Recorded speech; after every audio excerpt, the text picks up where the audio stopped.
Boa noite, meus irmãos, irmãs. Vamos ter um tempo de oração.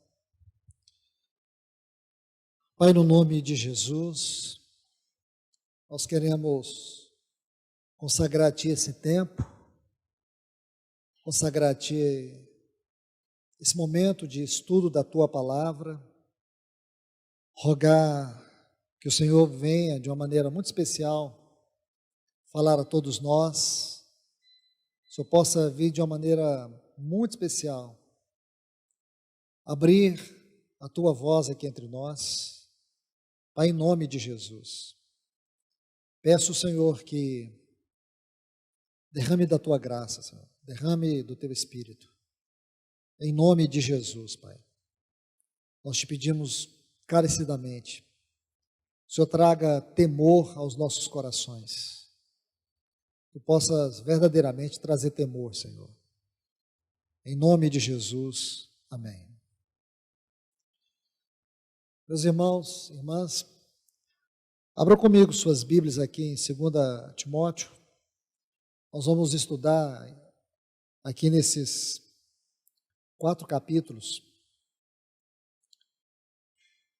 4 temas muito importantes para que nós possamos meditar e refletir sobre os dias que estamos vivendo. No domingo passado, compartilhei com vocês uma palavra de encorajamento, uma exortação, para que nós pudéssemos refletir os dias, esse tempo, esse momento, porque acredito que é de conhecimento e percepção e discernimento de todos que entramos dentro de um período, e possivelmente sem volta, sobre muitos aspectos, talvez do ponto de vista espiritual o mais delicado, é que esse é um tempo em que o povo de Deus se aprofundou numa grande apostasia.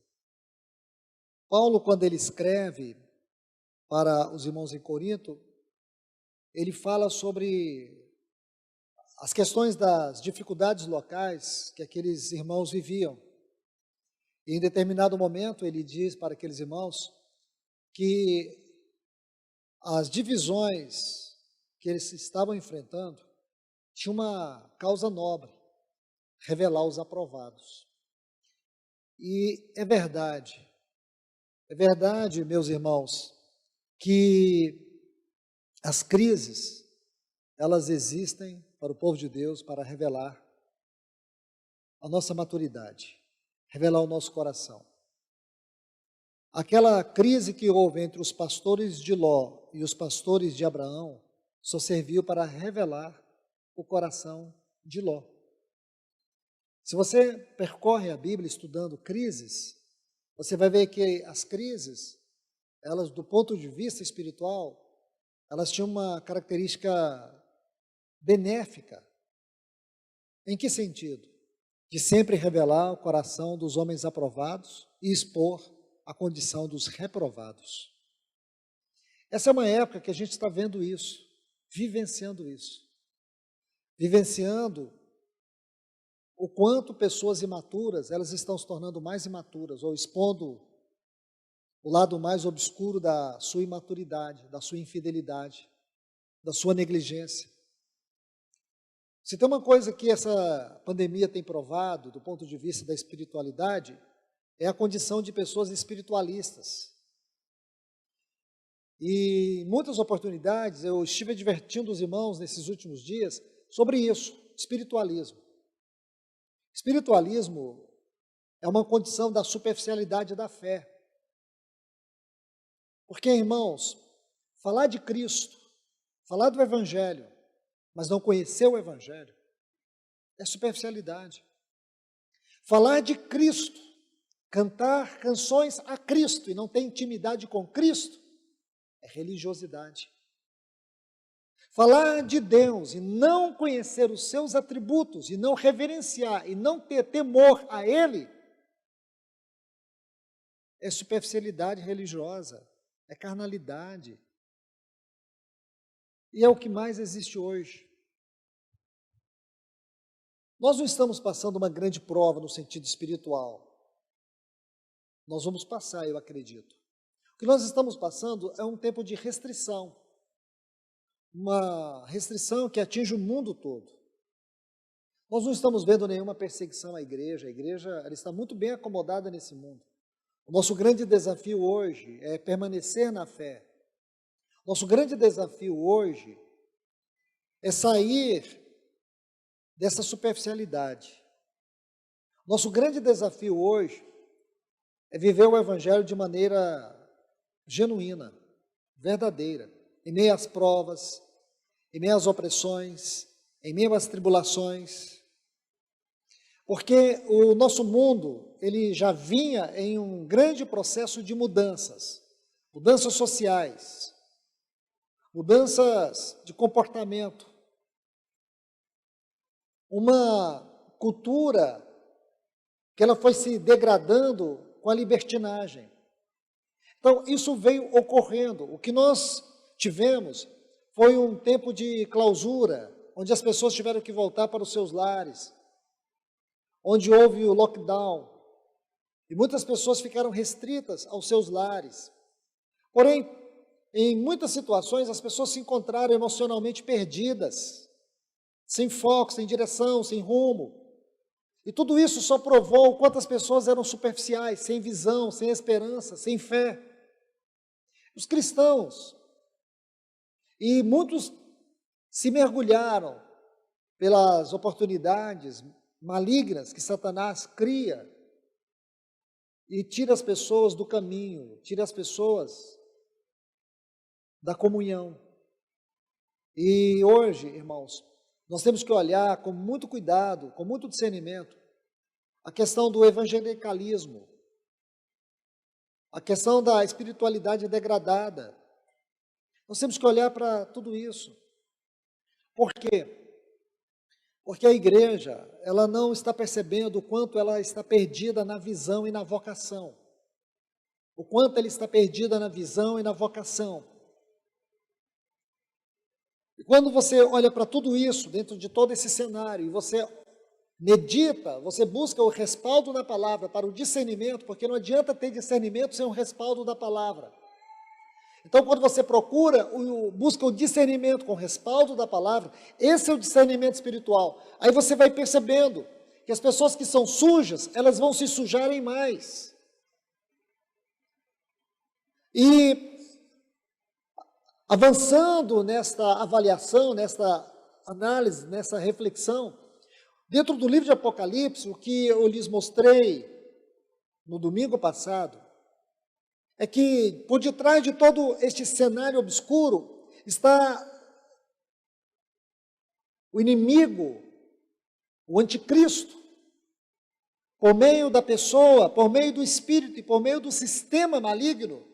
Ele está produzindo uma igreja com I minúsculo, uma igreja para ele, uma igreja que vai apreciar os seus milagres, uma igreja que vai cultuá-lo. E tudo isso, irmãos, já tem sido advertido, não é agora, é há muitas décadas, talvez séculos. O irmão A.W. Tozer, talvez tenha sido nessas últimas décadas, através da sua vida e também dos seus livros, um dos irmãos que mais foi contundente em relação a isso, a superficialidade espiritual, a religiosidade, a degradação da fé. Como as pessoas começam a ter uma vida extremamente pervertida do ponto de vista espiritual, a mistura maligna, a falta do bom senso, a falta de coerência. Então é muito comum hoje, para os cristãos, por exemplo, eles ouvirem músicas mundanas com toda naturalidade. Eu já ouvi uma pessoa falar que ela gosta de ouvir uma cantora inglesa, uma cantora ímpia. Ela gosta de fazer meditações da Bíblia ouvindo aquela cantora. Sim. É muito comum as pessoas nos seus lares, nas suas casas, terem uma vida dupla. O que elas são na vida da igreja, do testemunho da igreja, não é o que elas são nas suas casas. Ali, muitos gostam de assistir novelas, acompanhar as novelas, os filmes promíscuos, cheios de criminalidade, violência, sexo. Essa vida dupla não é vida cristã. É isso que eu chamo de degradação. É isso que santos profetas do passado condenavam. E hoje nós vivemos isso, irmãos. Hoje o ministério é profissional, a igreja é uma entidade, a fé é uma sensação psicológica, Deus é um negócio, é um amuleto. A reunião da igreja é o lugar aonde nós vamos para experimentar algo, para receber algo, e por aí vai. E dentro desse contexto eu digo para vocês, é que o anticristo está produzindo uma igreja leviana, mundana, uma igreja que vai adorá-lo. Porque se você pegar em uma chave bíblica a palavra adoração, no livro de Apocalipse você vai ver quantas vezes faz este livro menção à adoração ao anticristo. Muitas. E a gente lê aquilo e ignora. A gente lê aquilo e despreza. Porém, eu preciso chamar a atenção de vocês que todas as vezes que esta palavra adoração ocorre no livro de Apocalipse, está falando de culto espiritual, de culto devocional. Não são centros de espíritas, não são os centros de umbanda, não são os grupos satanistas que estarão adorando o anticristo. O anticristo será adorado por uma anti-igreja. Será cultuado por essa geração que nós estamos vendo aqui, diante dos nossos olhos, que defendem homens, que defendem os princípios governantes deste mundo. Tudo isso, irmãos, faz sentido para mim, porque se eu leio a Bíblia com tamanha seriedade, eu não consigo interpretá-la à luz de uma realidade, então o que Deus está falando? Mas se eu leio a Bíblia com seriedade, e eu consigo entender como ela se contextualiza com os dias que eu estou vivendo, então eu entendo que Deus está falando. Ele não é o Deus que falou, Ele é o Deus que fala. Vocês compreendem, irmãos? E é necessário fazer um alerta. É necessário exortar a igreja. Uma igreja que não é exortada. Uma igreja que não é confrontada. Uma igreja que não é alertada. Mais cedo ou mais tarde, ela perderá o seu brilho, ela perderá o seu testemunho, ela perderá a sua visão celestial, ela perderá a sua vocação e ela vai se encontrar caminhando a ermo. Ela vai se encontrar um dia aos pés do anticristo, adorando ele, servindo ele, aplaudindo ele. Nosso Senhor Jesus, ele foi claro. Ele foi claro. Mateus 24, o Senhor Jesus foi claro. Ele diz que muitos viriam em seu nome e enganaria muitos. Muitos. Até mesmo os escolhidos. Podem ser enganados. Então, nós temos que agradecer a Deus, se Ele ainda está abrindo os nossos olhos, se Ele está derramando sua palavra como um colírio, nós temos que agradecer a Deus, nós temos que dizer, bendito é o Senhor que está nos alertando, que ainda tem uma palavra, mesmo que ela esteja na contramão da onda evangélica, que seja esta palavra de Deus. Porque o que nós estamos vendo? A defraudação do ministério, a poluição que as pessoas estão procurando fazer do evangelho, é uma coisa assustadora. O chamado de Deus para mim e para você, irmãos, é que sejamos uma igreja verdadeira, custe o que custar. Que nós não venhamos a baixar o preço. que nós venhamos batalhar pela causa do Evangelho. Digo para vocês que o inimigo está trabalhando com todas as suas forças para produzir uma igreja que ela já está aí. Essa igreja já está aí, não é uma questão de vai acontecer, ela já existe hoje. Ela está aqui hoje. Ela está disposta a adorá-lo. Ela está disposta a servi-lo. Se você estudar a questão de adoração na Bíblia, você vai descobrir que a adoração na Bíblia, ela deve ser exclusivamente a Deus e a mais ninguém. Ninguém poderá receber adoração, só Deus. A música, ela tem o seu propósito mais elevado, o seu objetivo mais elevado. Tocar, exaltar a majestade de Deus, os santos atributos de Deus, expressar a glória de Deus. E o que se tornou o louvor? O que se tornou o culto?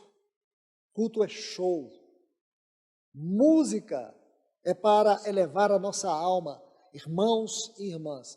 Uma igreja que brinca com a alma das pessoas, ela está simplesmente abrindo brechas para que manifestações malignas e carnais se apoderem dessa igreja. Igreja, comunidades cristãs que investem na adoração profana, que investem na sensualidade, que pervertem o louvor a Deus, elas estão simplesmente aprendendo como agradar o anticristo. Falo isso para vocês com toda certeza. Por isso eu chamo os irmãos para nós continuarmos a persistirmos em um culto santo, em um culto comprometido, em uma vocação santa,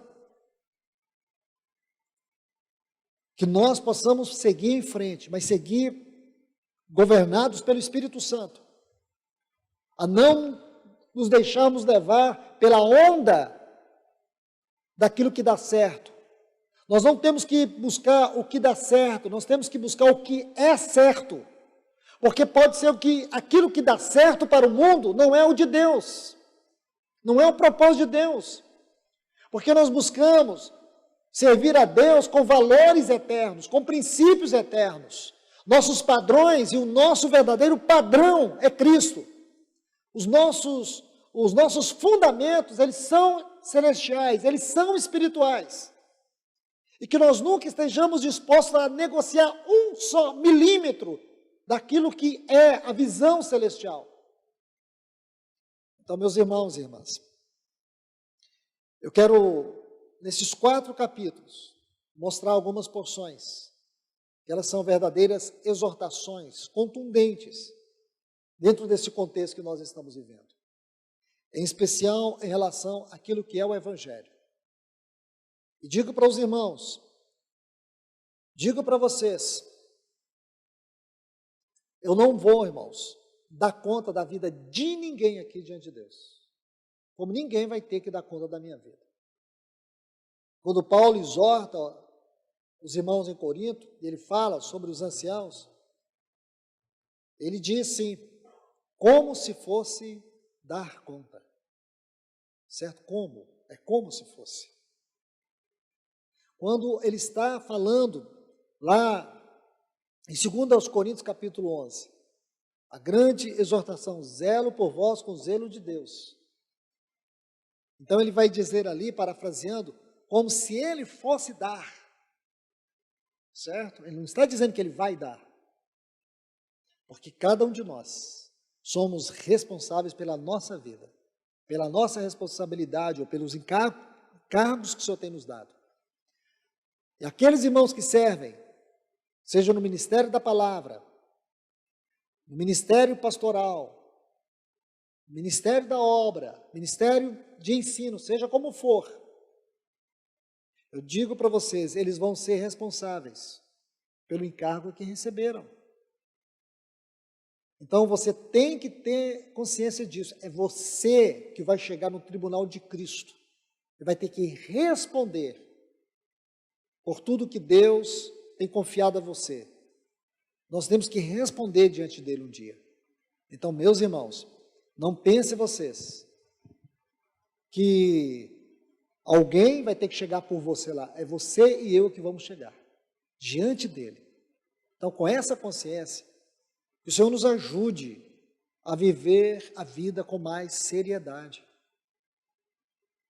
E as pessoas muitas vezes não se dão conta, irmãos.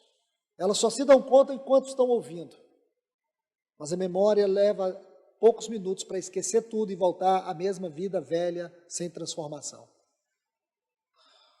Se as pessoas acham que podem viver assim, amém.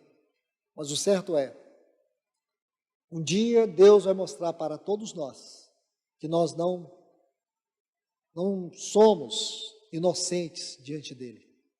Porque ele veio nos advertindo ano após ano. Essa é uma hora crucial, irmãos e irmãs, de nós nos fortalecermos na fé, de nós nos alimentarmos mais da palavra, de nós revisarmos muitas coisas que Deus nos falou, de nós começarmos a retirar da nossa vida tudo aquilo que é entulho espiritual, tudo aquilo que é nocivo à nossa vida espiritual. Você começa a fazer uma limpeza, uma faxina na sua vida, na sua mente, no seu coração, que você possa eliminar esses hábitos mundanos que ainda persistem no seu coração, nos seus afetos, da sua vontade. Que a gente possa, irmãos e irmãs, fazer isso. Aquilo que eu estava há pouco dizendo, as pessoas vivem uma vida muito misturada, muito confusa. Quando está na reunião da igreja é uma coisa, mas quando está sós, quando está em casa, quando se encontra com outras pessoas, o palavreado muda, os conceitos mudam. As pessoas vivem uma duplicidade de vida que ninguém consegue entender. A Bíblia fala, da mesma fonte não pode jorrar 2 tipos de água. Então nós precisamos, meus irmãos e irmãs, nos render ao Espírito Santo para que ele possa nos convencer do pecado. O que é pecado na nossa vida? O que existe na minha vida que é pecado? Tudo que desagrada a Deus, tudo que desonra a Deus, tudo que dá legalidade para que a carne triunfe, para que o inimigo triunfe, para que o mundo triunfe na minha vida. Tudo isso desonra a Deus. Então, nós temos que pedir o Espírito Santo, me convença do pecado, do meu pecado, de tudo aquilo que tem desonrado Deus. Me convença do juízo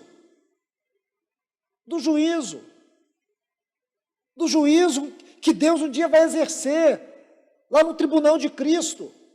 Ele vai exercer o seu juízo contra nós, não é para nos condenar, mas muitos, eles não serão condenados ao inferno no tribunal de Cristo, mas eles serão reprovados no reino de Cristo, porque nossas obras serão julgadas, o valor delas, a natureza delas, em termos de responsabilidade, em termos de fidelidade, Deus vai julgar.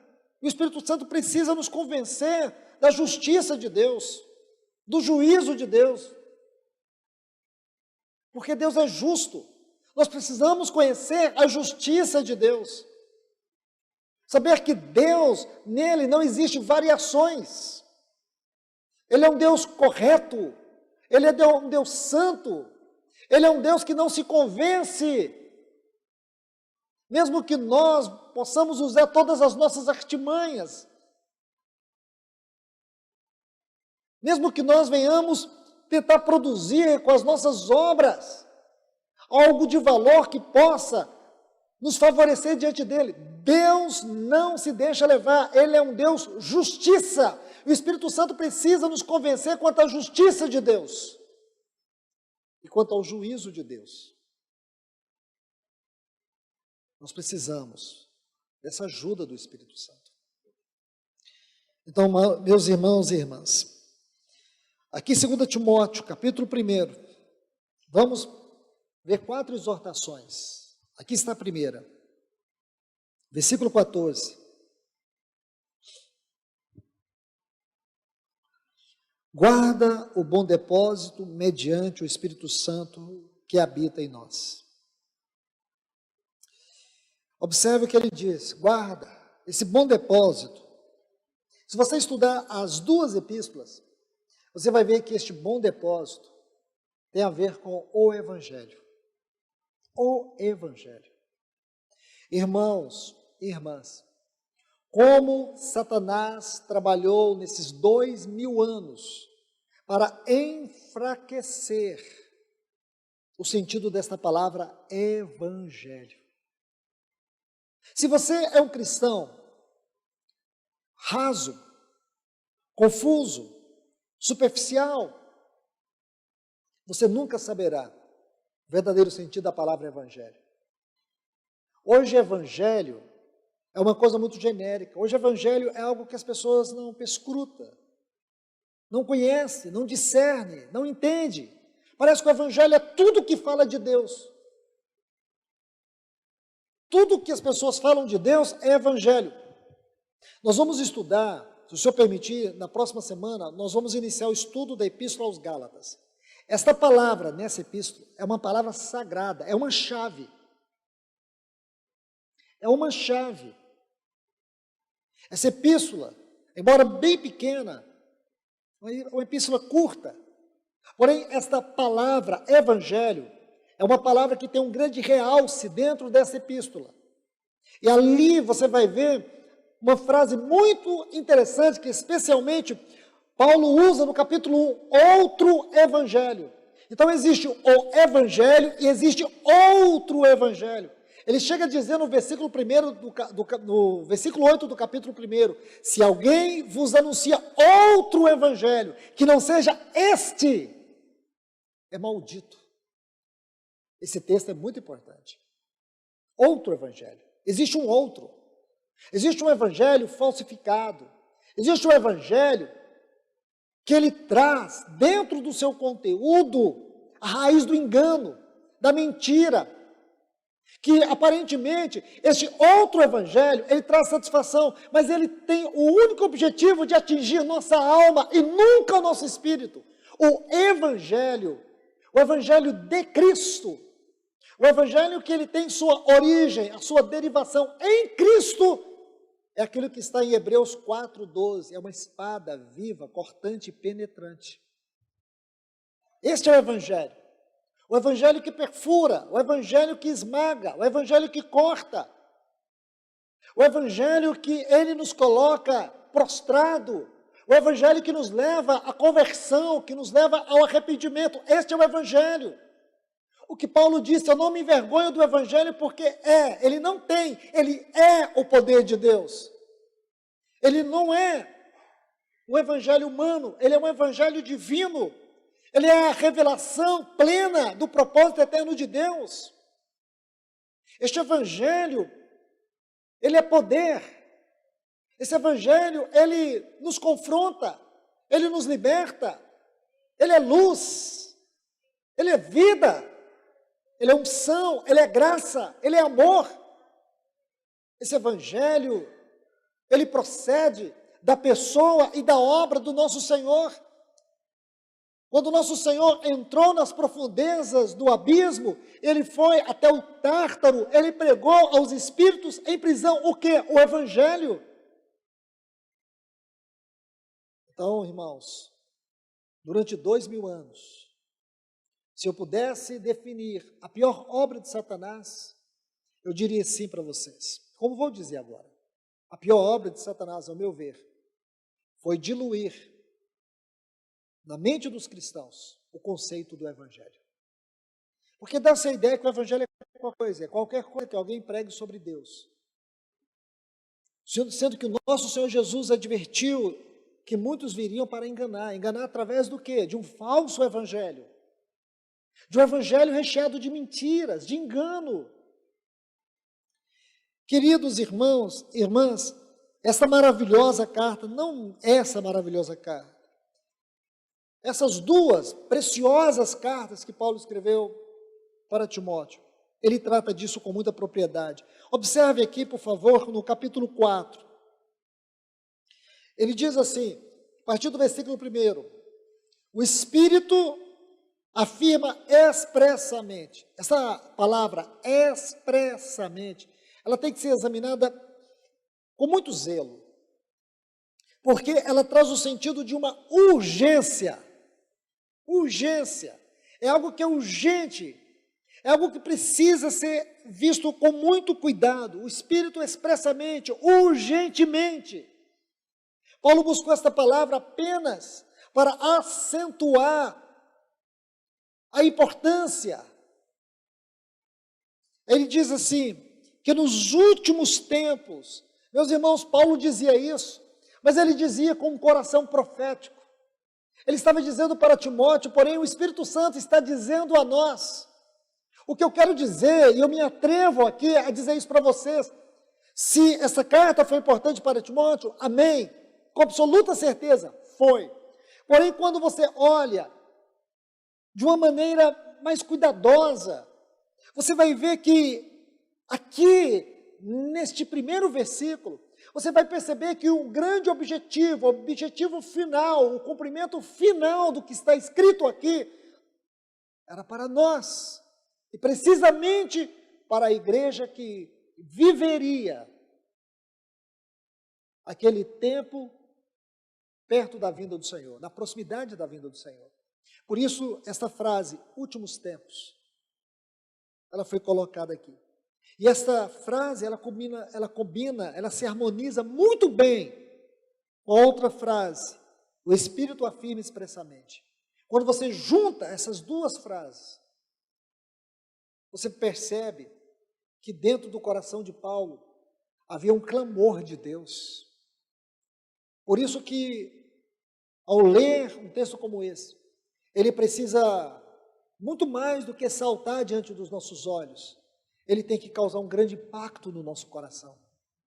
Aí diz, alguns, o que é que o Espírito de maneira urgente está dizendo? O que é que o Espírito deseja dizer aos cristãos dos últimos tempos?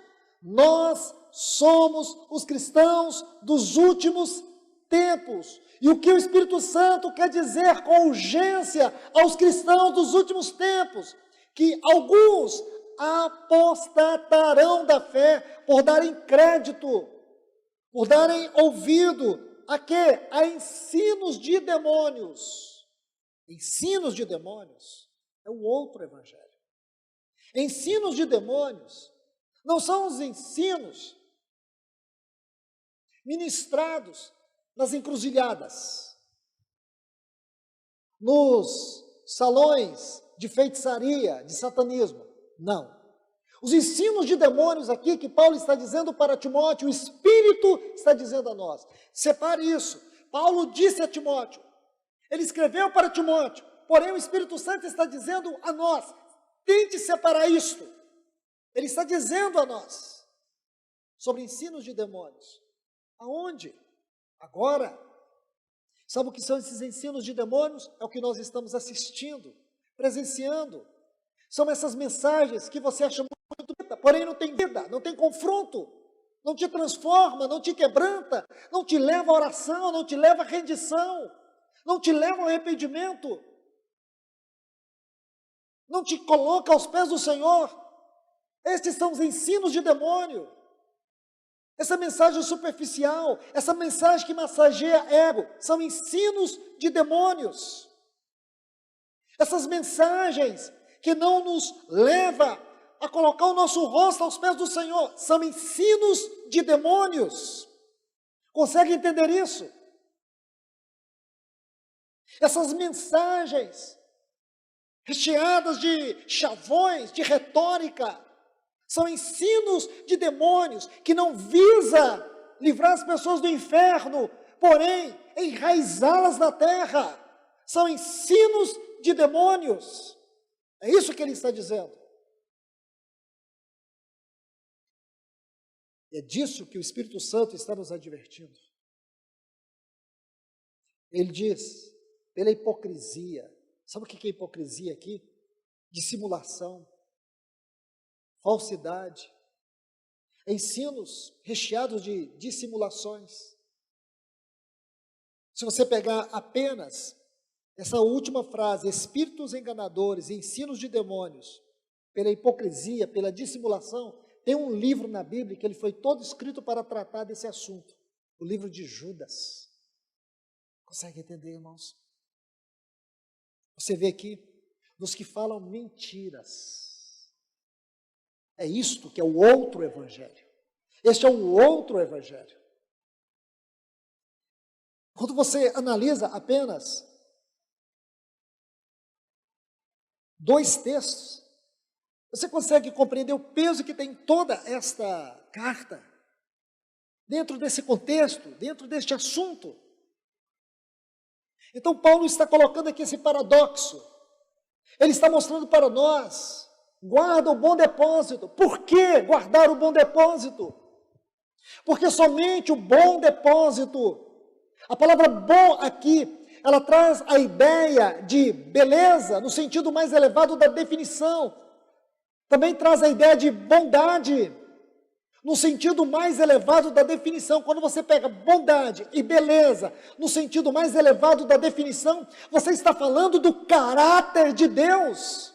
Então, o bom aqui, o belo aqui, tem a ver com o caráter de Deus. Esse bom depósito é tudo aquilo que contém o caráter de Deus. É isso que nós chamamos de evangelho.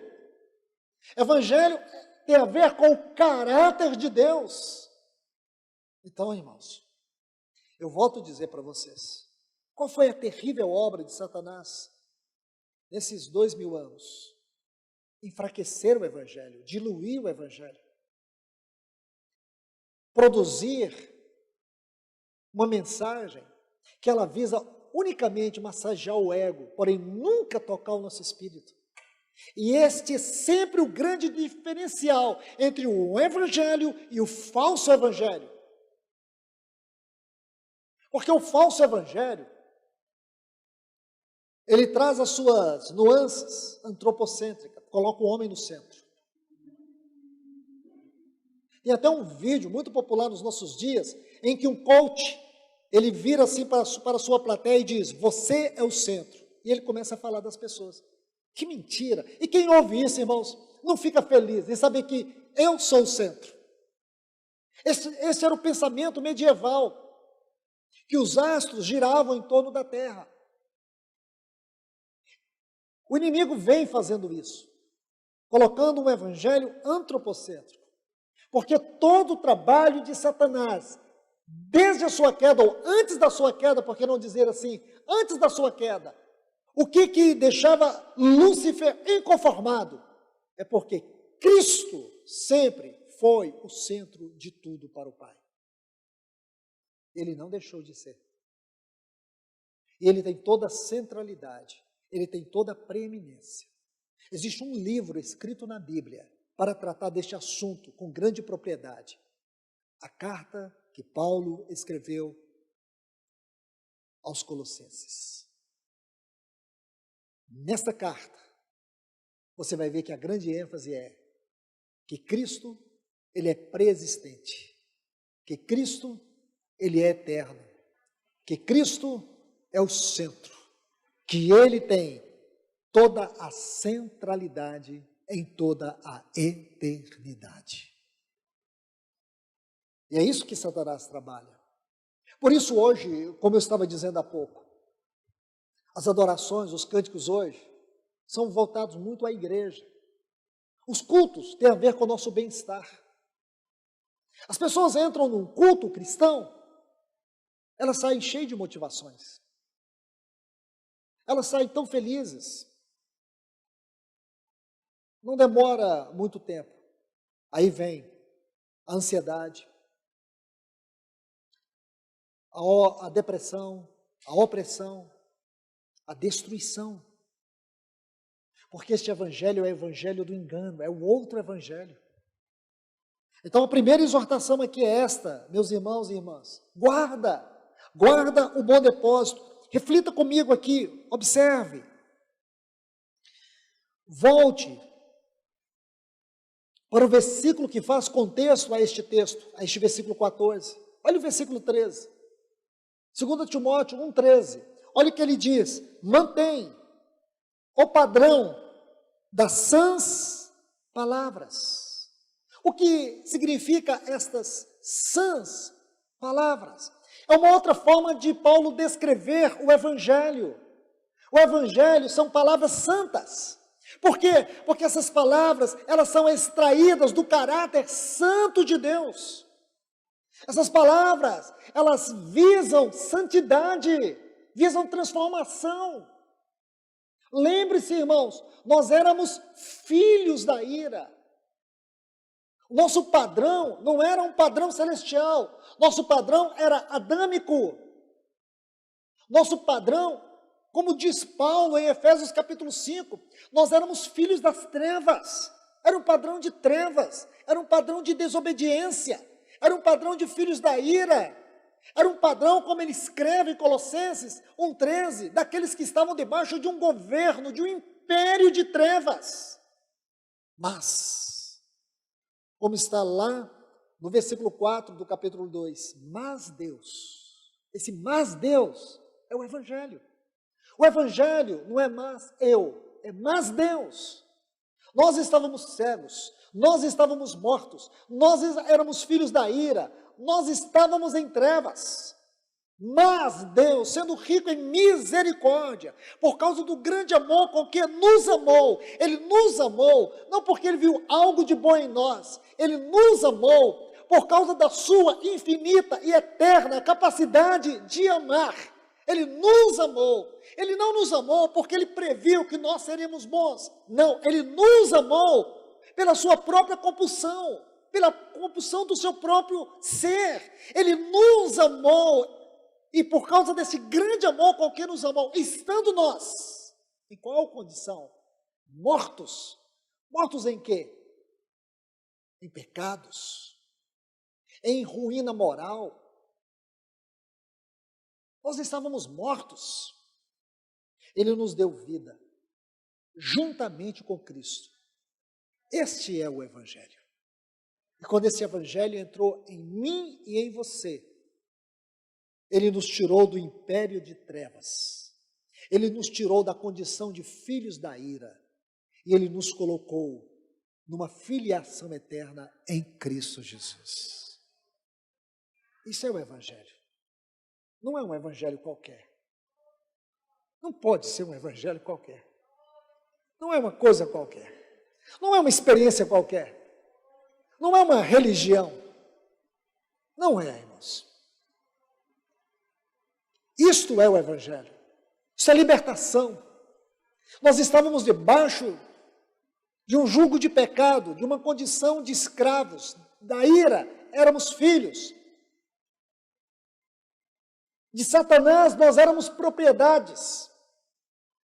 O inferno era o nosso destino eterno. O que mudou? O que mudou foi que este Evangelho, um dia, nós estávamos mortos. Olha o que Paulo diz, nesse mesmo capítulo 2 de Efésios. Ele diz, pela graça sois salvos. No versículo 8 ele diz, pela graça sois salvos. Isso não vem de vós. O que não vem de nós?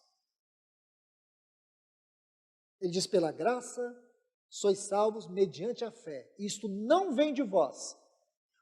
Essa expressão, isto, significa que nem a graça e nem a fé vem de nós. E por quê? Porque nós estávamos mortos. Nós não tínhamos condições de crer. Mas como a fé penetrou, aquilo que Paulo disse aos romanos, a fé vem pelo ouvir e ouvir a palavra. Assim como um homem morto, como Lázaro, 4 dias estava morto. Mas quando o Senhor Jesus chegou na porta daquela sepultura e disse, Lázaro, sai para fora, aquela palavra de vida entrou na morte. Aquela palavra da fé entrou no teu coração. Essa palavra produziu a fé. Você creu, você é uma nova criatura. As coisas velhas já passaram. No momento que o Evangelho entrou dentro de você, e você o recebeu como vida, ele cancelou para sempre todo escrito de dívida e de condenação que era contra você. No dia que o Evangelho entrou no teu coração e você o recebeu, e você se rendeu, e você creu, a todos quanto creram, Deus deu o poder de você ser um filho eterno. Ele te deu uma filiação eterna, numa posição imutável. Pensa nisso, irmãos. Pensa nisso. Este é o Evangelho. Este é o Evangelho. Que Paulo diz assim: não me envergonho do Evangelho. Este é o Evangelho.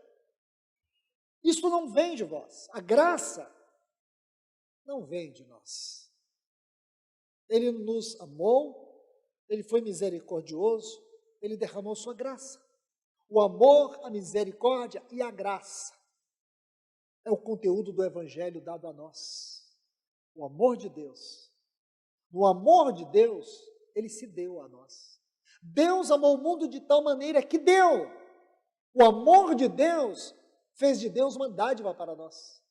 Pela graça sois salvos. A graça é Deus ter dado a nós o que nós não merecíamos. Por causa do grande amor com que nos amou, estando nós mortos em nossos delitos e pecados, nos deu vida, Ele deu Ele mesmo. E a misericórdia de Deus é Deus não dá o que merecíamos. O que mereciam os filhos da ira? O que mereciam os filhos da desobediência? Mereciam o inferno. Mas foi a misericórdia de Deus que fez com que Deus não desse a nós o que merecíamos.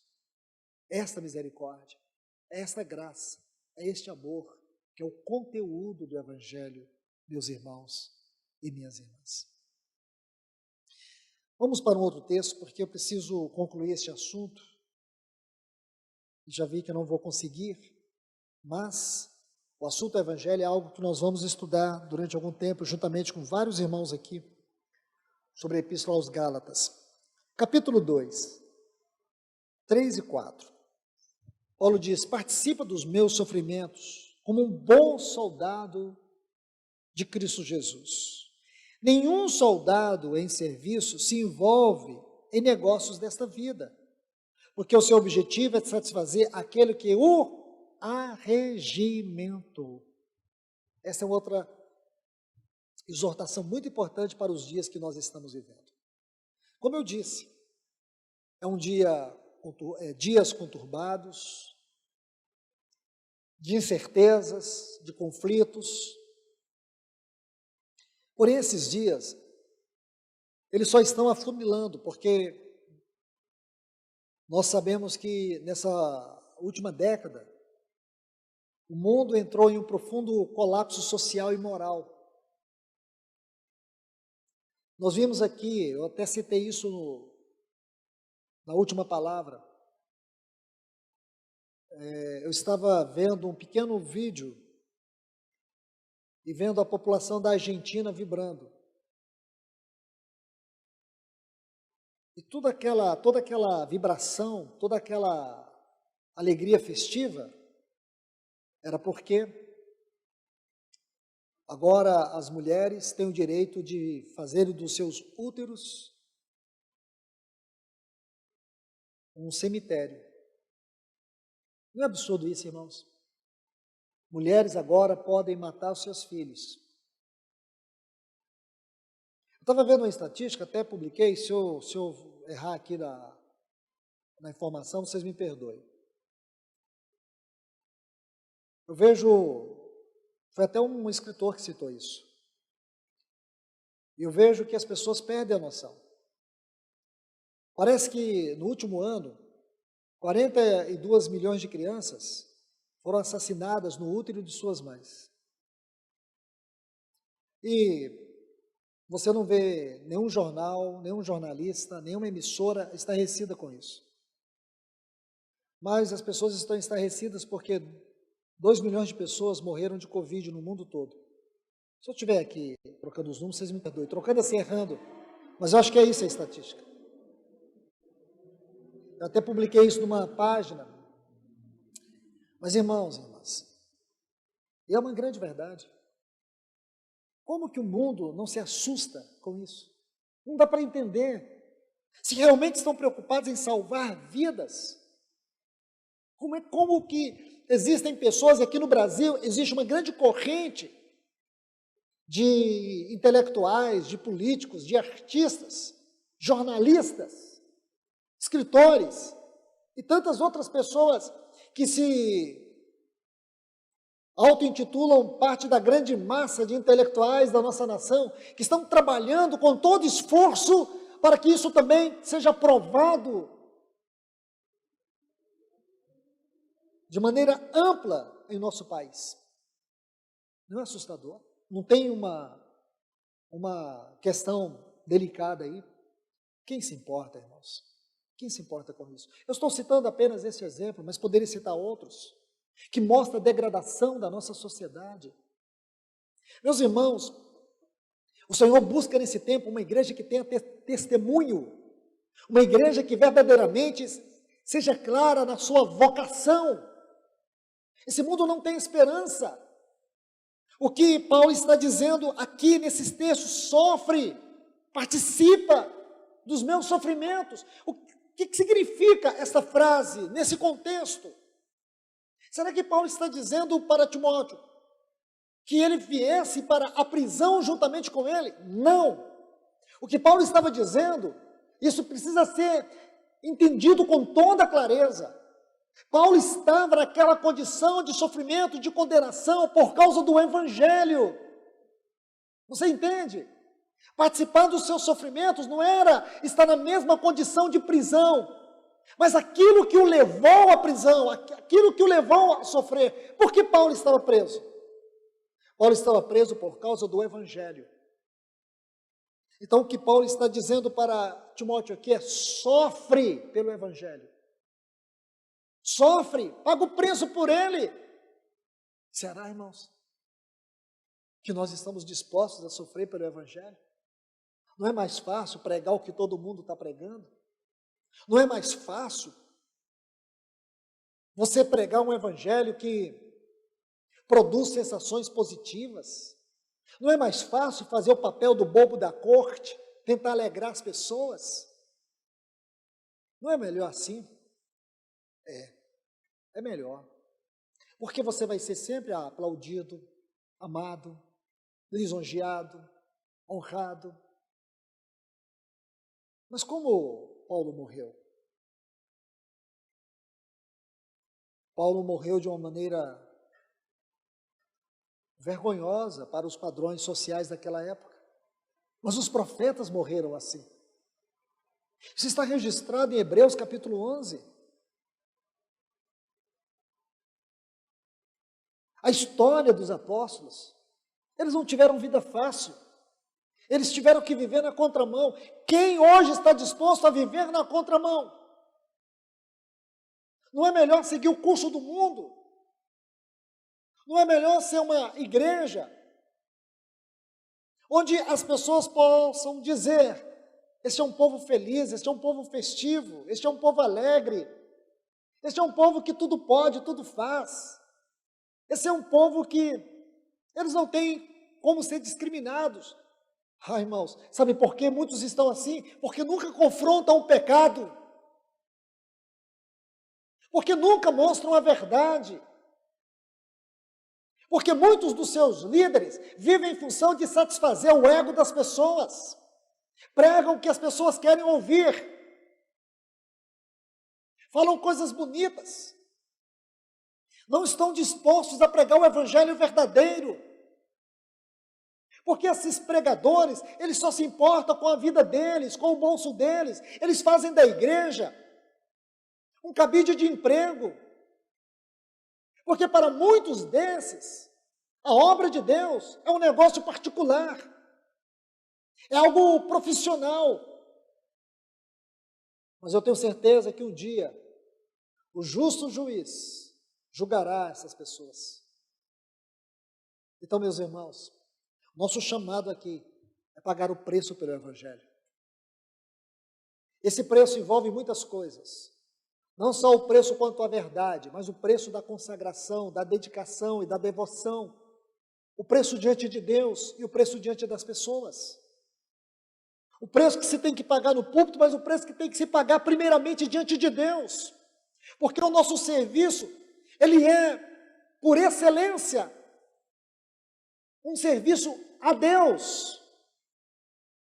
Aquilo que está em Atos 13:1, servindo eles ao Senhor. Disse o Espírito Santo: separai-me. Estavam ali profetas e mestres em Antioquia, servindo ao Senhor. Ministério é, em primeiro lugar, ao Senhor.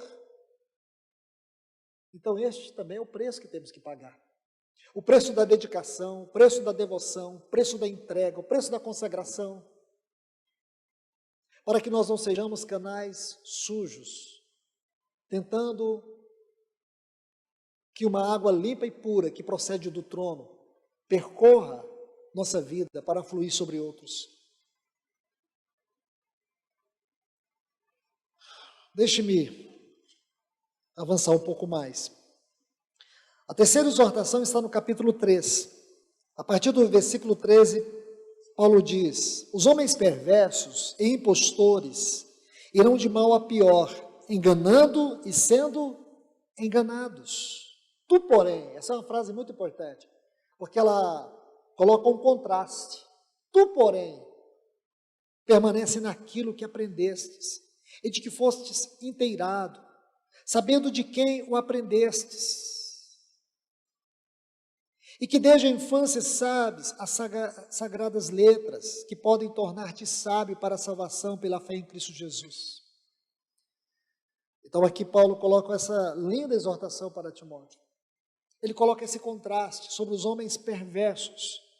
É como se ele estivesse dizendo para Timóteo: não seja parte desses homens perversos, impostores, que falsificam, que enganam. Ele diz: tu, porém, seja diferente. É isso que deve pesar no nosso coração, meus irmãos e irmãs. Não é pregar um evangelho diferente, é sermos diferentes. E que este ser diferente seja uma consequência do trabalho do evangelho na nossa vida.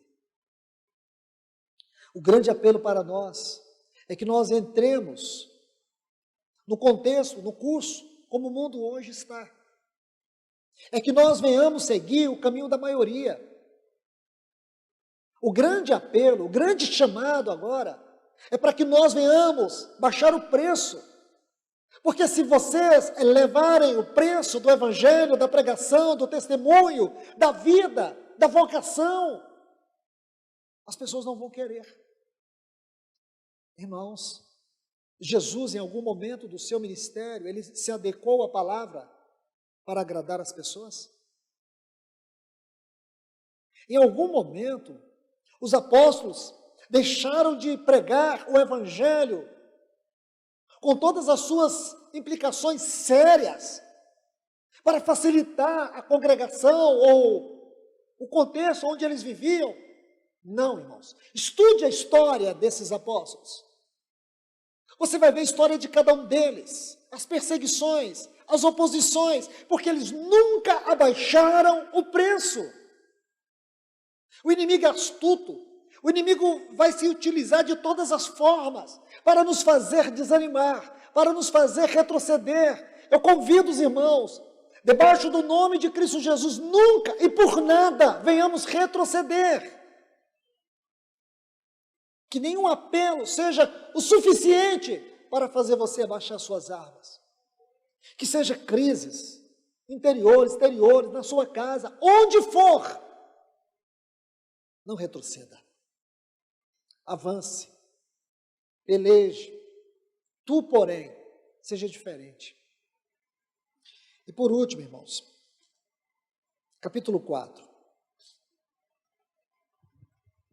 Versículos 1 e 2. Vamos seguir até o versículo 5. Ele diz: conjuro-te perante Deus e Cristo Jesus, que há de julgar vivos e mortos, pela manifestação do seu reino. Prega a palavra. Insta, insiste, quer seja oportuno, quer não. Corrige, repreende, exorta com toda longanimidade e doutrina, pois haverá tempo. Eu quero dizer para vocês que esse tempo chegou. Paulo dizia 2000 anos atrás, haverá tempo, haverá um momento. E hoje eu posso, de maneira reverente, dizer para vocês, com profundo temor no meu coração, esse tempo chegou.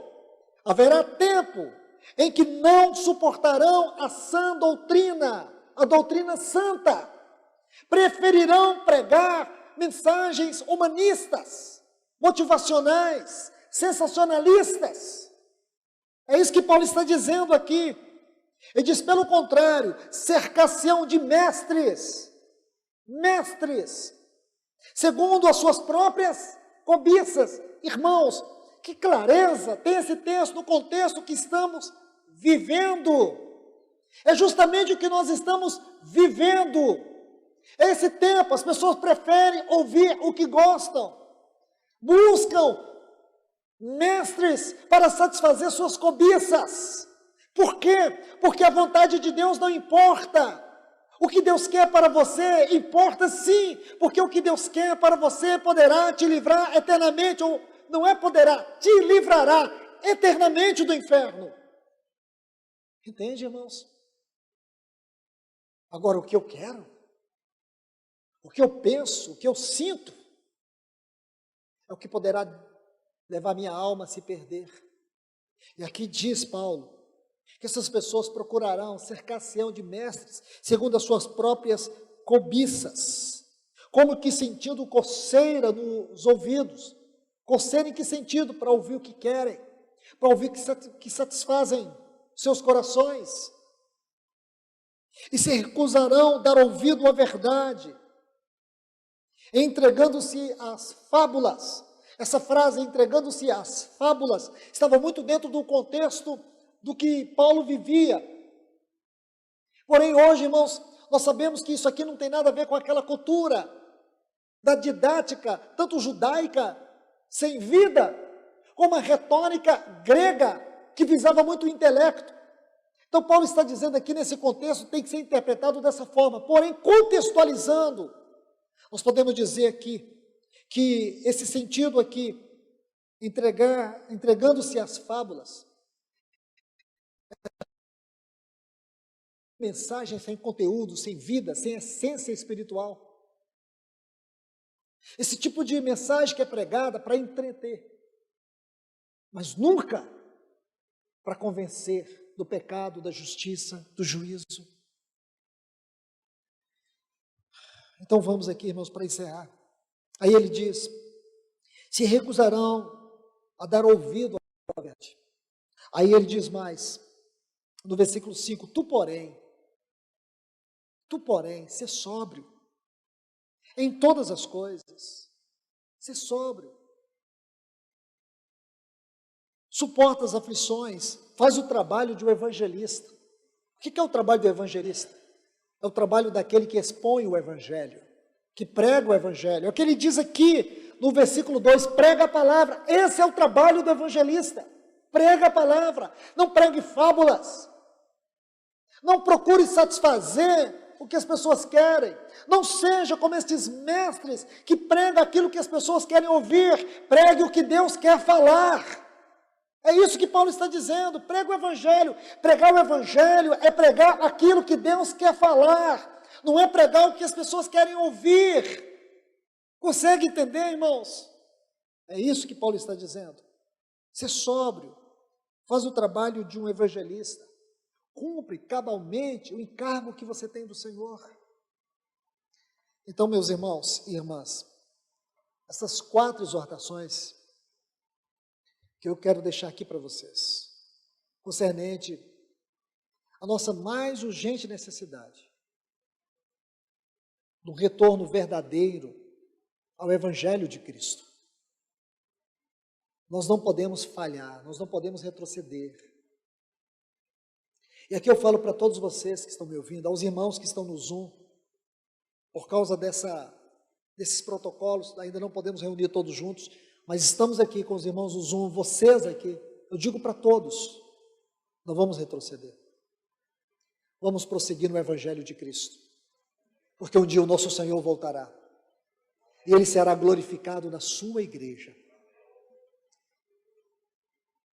Ele vai recompensar cada um de nós, todos aqueles que perseveraram no Evangelho, que não retrocederam, que pagaram o preço por este Evangelho. Que essa exortação, ela possa encher o nosso coração nessa noite. Que o Senhor nos ajude, irmãos. Que este Evangelho possa nos convencer de tudo que está errado em nossa vida, de tudo aquilo que tem desonrado Deus. Nós não podemos ser uma igreja que ama o Senhor apenas de palavras. Nós precisamos amar o Senhor de atitudes. Nós precisamos amar o Senhor de todo o nosso coração. Não é amar da boca para fora. Não é honrar a Deus quando cantamos cânticos que estão colocados ali. É honrar a Deus e cantar a Deus com testemunho diário da nossa vida. É na nossa guerra contra o pecado, contra a carne, contra o mundo, que nós precisamos honrar a Deus. É aí que está a verdadeira adoração. Então que o Senhor nos ajude e que a sua palavra, o verdadeiro Evangelho, seja sempre uma demonstração que o céu está aberto sobre nós. Que Deus nos abençoe. Amém. Pai querido, no nome de Jesus, nós te louvamos, nós te agradecemos, nós te bendizemos, Senhor, por mais uma oportunidade, Senhor, que temos de estar aqui na tua presença. Pode ser que pessoas não valorizem isso, não sintam isso. Porém, Senhor, há um povo que sente, Senhor. Há um povo que sabe que quando está reunido, 2 ou 3, em teu nome, tu estás presente. Dá-nos um coração reverente. Dá-nos um coração que te honra, Senhor. Senhor, que a tua palavra, este poderoso Evangelho, seja vida em cada um de nós aqui nessa noite. Que esta palavra penetre dentro do nosso coração.